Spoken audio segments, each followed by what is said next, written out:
everyone, and happy Monday. I hope you guys are all hanging in there and you had a nice weekend and enjoyed the weather. I know at the end of last week it was pretty cold and it was sort of feeling like winter, and for me, it was really impacting me. So I hope you guys are feeling the warmth from this weekend and feeling excited about the week ahead in some way, shape, or form.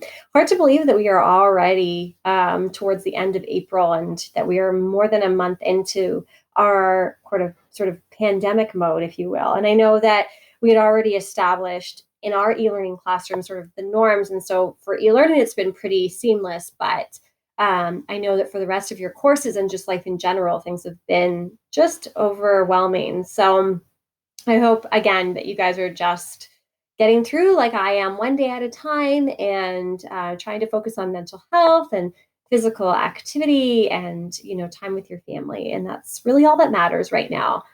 Um, Midterms were obviously a big issue last week. I did email each of you individually to give you your midterm assessment. I know that so many of you are worried about, post-secondary at this point. So I did take the time to email each of you one-on-one to let you know what your midterm mark would be going into universities for next semester. So there should be no question marks on that. But if for some reason you did not receive that email, please send me an email right away and let me know. My midterm marks are in, but they are due this week. So again, there is a little bit of opportunity and wiggle room. So again, just if there were any issues, just let me know. Okay. Otherwise, we are rocking and rolling into week 10. And this week we are moving into the concepts of decision planning and decision making, and planning. So on Monday, I'm actually going to have you guys do a little bit of a midterm reflection. So it's just a checkpoint. It's actually for me to see and make sure that you received your midterm mark, because it's really important to me that you do have that information. So it's a really simple, shouldn't take you more than 10-minute assignment. It's due the following Monday at 8 a.m. and it's in Dropbox. So all you have to do is make a copy of that assignment and then just answer the questions and submit it.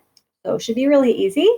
And then on Tuesday, you are given a reading on decision making. So this has been posted in Dropbox as well. You do have to complete that reading in order to answer that homework question. So it's just an assignment, simple, boring, but very university-like, as you will have next year. So, again, sometimes our content isn't going to be that exciting, but you make the best of what you have. So the reading on decision making and the homework questions are also due the following Monday. Just like everything, we're going to try to continue to have that consistency. On Wednesday, it's a work period. And then on Thursday, we move into planning. And planning is, the second aspect of this unit. But we get into some more interesting concepts after we talk about planning stuff, which a lot of you will really relate to anyways. And we start talking about motivation and stress. But on Thursday and Friday, we're going to be covering 2 lessons on planning. So my expectations for this are for you to just go through the lessons. And I'm really strongly recommending to my grade 12 students that you take notes on these lessons. We still have absolutely no idea how they're going to be handling finals or, final culminating projects. So, information is going to be taken from these lessons. And because we're all so busy, I know so many of you are taking care of your siblings, or you are, working at grocery stores or what have you. It's going to be hard to stay organized. So I just would recommend that you take some notes and that you have like a binder with all of your notes from the lessons somewhere. There's just the 2 lessons from this week. So your expectation is that you go through the lesson on Thursday and then you go through the lesson on Friday as well. And all I want you to do on Friday is to reflect on this quote that I have here for you. So your weekend challenge, and I'm going to bring this back into our conversation next week.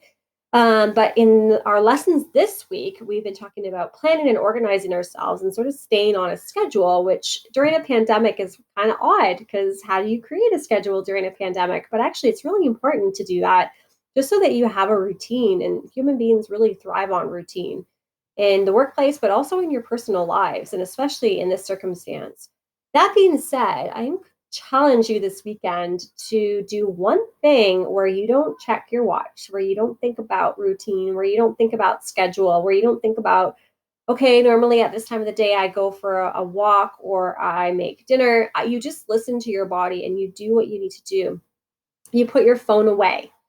And I know that's a huge ask right now because that's kind of your lifeline, right? It's like, this is my place for connection. but just put your phone away for even an hour and just disconnect from the world and just like listen to what you need. Is it to do some stretching? Is it to do some baking? Is it to, hang out with your family and play a board game? Is it to sleep? Whatever. And just allow yourself to be off of a schedule and see how that goes. So I want to see what you experience. And that's a challenge for you to do at some point this week. But I generally tend to like to do those types of things on weekends. You probably are similar to me, but if you're working all weekend, that's going to be harder. So you might want to do that on a day where you're not working. So that's why I like to post it ahead so you can think about that. Okay. So that's all that there is for this week. Hopefully that feels pretty self-paced and that you'll be able to manage that okay. I've been getting lots of emails from you guys and loving my conversations with you over email. So don't hesitate to reach out. And again, if you have any questions or concerns, just let me know, okay? I hope you're hanging in there. Have a great week, and I will see you online.